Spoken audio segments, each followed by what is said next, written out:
Of course, the other great modernist tradition in South America is that of Argentina.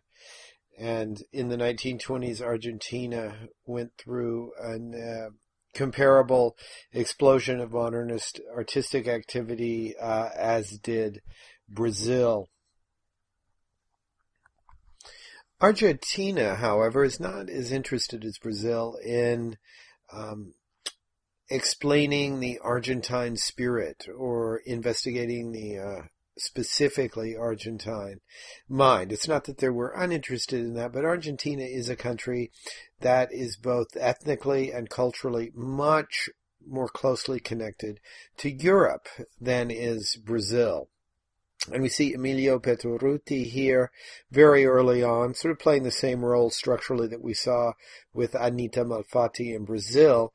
But Pettoruti is a much more classical cubist. He is working directly with the formal innovations that you can see right around this time in Europe in, for example, the work of Pablo Picasso, who was doing this just a little earlier, or Georges Braque. Also in France, Juan Gris in Spain, and a lot of artists from whatever corner of the world, in fact, working in Paris at the time. And Cubism has often been talked about in terms of fasting reality, different vantage points, all given at the same time, etc.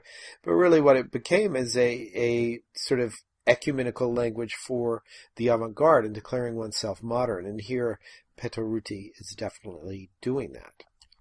Pettoruti's later work never strays too far from that cubist heritage, and we see Intimacy from 1941, much, much later, but still working with faceted forms, with the idea of the hard geometric angle serving as the major organizing form here, but we get a much more recognizable, much less disjunctive view of reality here, or of some sort of believable scene, believable space into which this yellow light is streaming. Pettoruti, like many other avant-garde artists who started with Cubism, always held that, in fact, the basic formal problems that Cubism proposed would, in fact, sustain him for the rest of his career.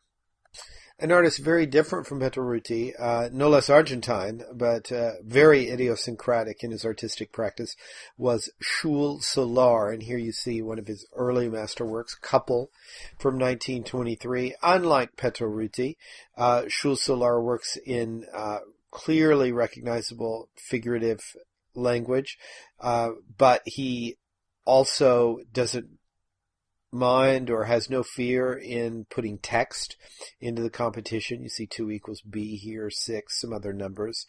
And he is not interested in a sort of naturalism of any sort, either chiaroscuro, believable space, etc. And that's, in that sense, he too is a modernist. However, he cannot be pinned down to some sort of programmatic artistic search as Cubism was. And he will come back to this description of him as idiosyncratic, both in his form and in his subject matter. Here is probably his early masterwork, Nana Watsin, from 1923. This is, like all the works we're going to be seeing, ink and watercolor on a paper that then might be placed onto a board.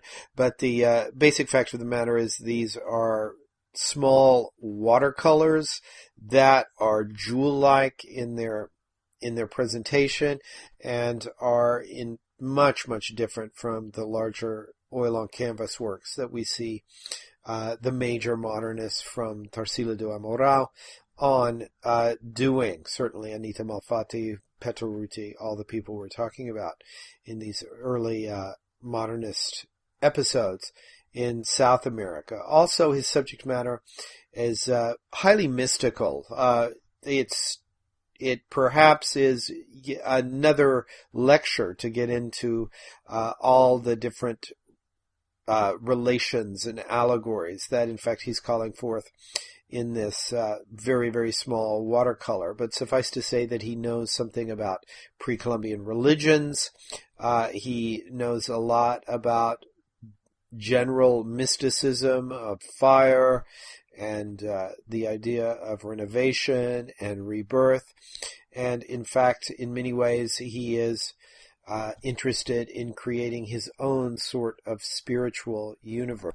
We see this from the very earliest Schul-Solar work. This is a funeral from 1914, which obviously has a sort of liturgical or processional aspect to it. Robes, the flames, all of this just drips with mysticism and spirituality, even if it is a highly idiosyncratic form of mysticism and spirituality. Later, Schul, along with Borges and others, was going to be absolutely fascinated by chance and by what we would call now game theory. And much of his later art really went into making expanded versions of chess and playing these games, and in fact a sort of then performance or performative aspect came into his art practice, and he seems to have worked less in creating those jewel-like watercolors. This is Panjuego. It's a modified chessboard with his own pieces from the 1940s.